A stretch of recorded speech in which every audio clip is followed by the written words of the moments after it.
The modern liberal believes in the supremacy of the state. And for the modern liberal, the individual's imperfection, personal pursuits, impede the objectives of a utopian state. In this, modern liberalism promotes what French historian Alexis de Tocqueville called soft tyranny, which becomes increasingly more oppressive, partially leading to hard tyranny. And as the word liberal is, in its classical meaning, the opposite of authoritarian, it is more accurate, therefore, to characterize the modern liberal as a statist. What I'm saying is this. This is a battle between liberty and soft tyranny. And you, the American people, know it full well.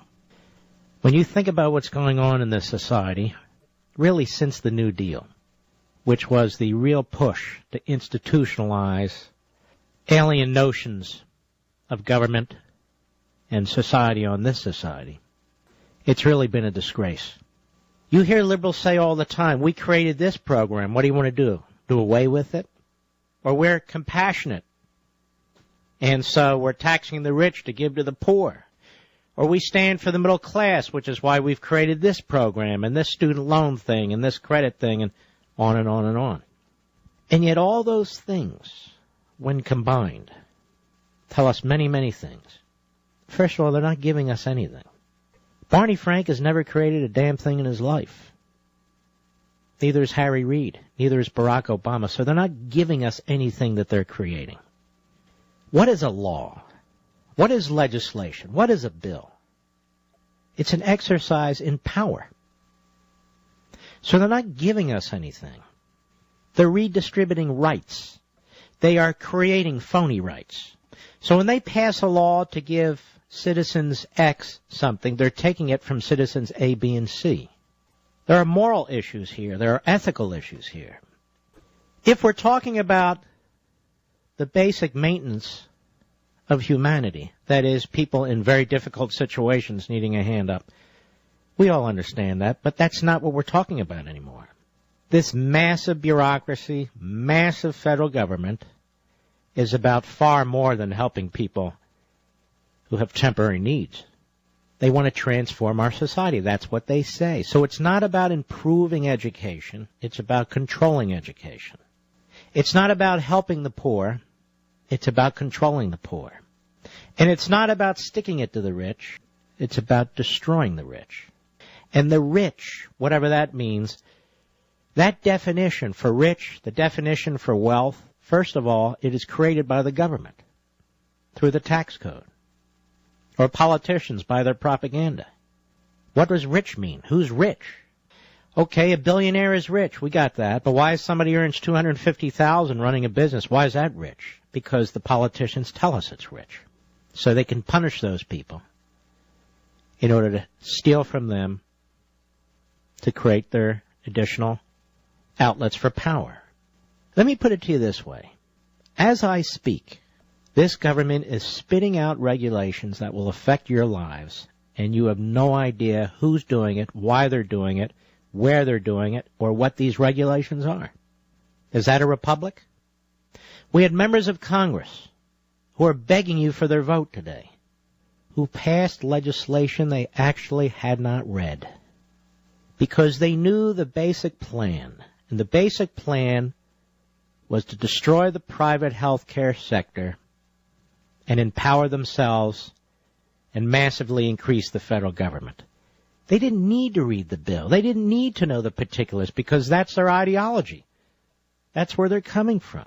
We've reached a point where the people who are truly poor aren't going to starve to death in this society unless there's a bureaucratic screw-up at the federal or state level. We have food programs. We have shelter programs. Yes, we have health care programs. We have student aid programs, all for the poor and more than the poor. So now that we've reached the point where there is a quote-unquote safety net, which is a massive net that covers an enormous number of people, now they've moved on to the next stage, well beyond the safety net, into transforming, as he says, Obama, our society. And we've noticed. Now, when you redistribute wealth, These decisions are made out of politics, and they're made arbitrarily. They're not made out of any particular knowledge or any particular information. It is an attempt to impose a political ideology on our society. A political ideology that doesn't work. A political ideology that rejects the notion of individual rights and rejects the limits placed on the government by the Constitution. It's completely contrary to our history and our traditions. I'm telling you this because you're going to see all these lousy commercials all night tonight, all weekend long, right up to the election, about how that guy is out to destroy children, that guy is out to take this away, that guy. You need to look at the big picture, and you need to look over the horizon. How much more do you want the federal government involved in your life? It's funny, the libs used to talk about privacy rights. Well, let me talk about it. How much more do you want the federal government involved in your private life? You want them to determine what you can eat, what you can drive. You want them to determine household appliances you're allowed to have. You want them to determine everything from your toilet water to light bulbs. How about the way they're treating your children in the government schools?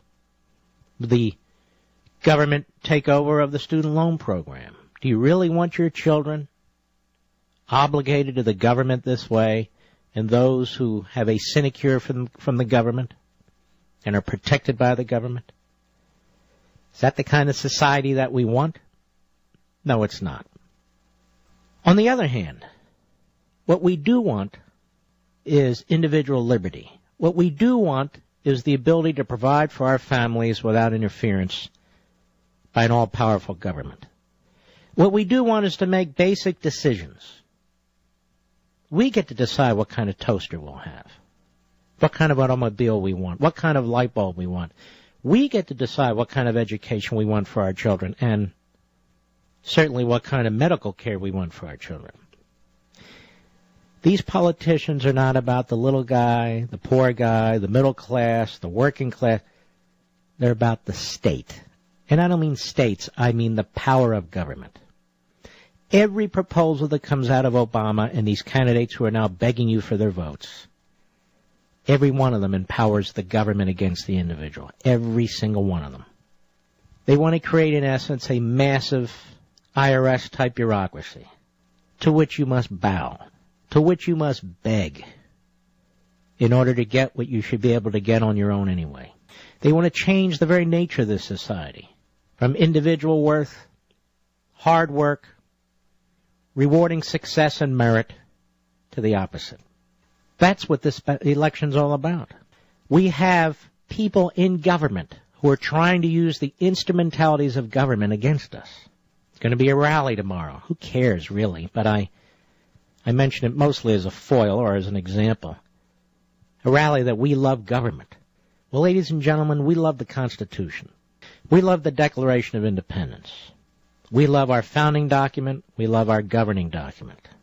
And as long as our government adheres to the rule of law, well, we'll love it too. But when it doesn't, and it isn't, we don't love it. Sometimes we fear it. Sometimes we're worried about it. And sometimes we're frustrated about it. Who are these masterminds that fill the bureaucracies, that issue all these regulations to tell us how to live?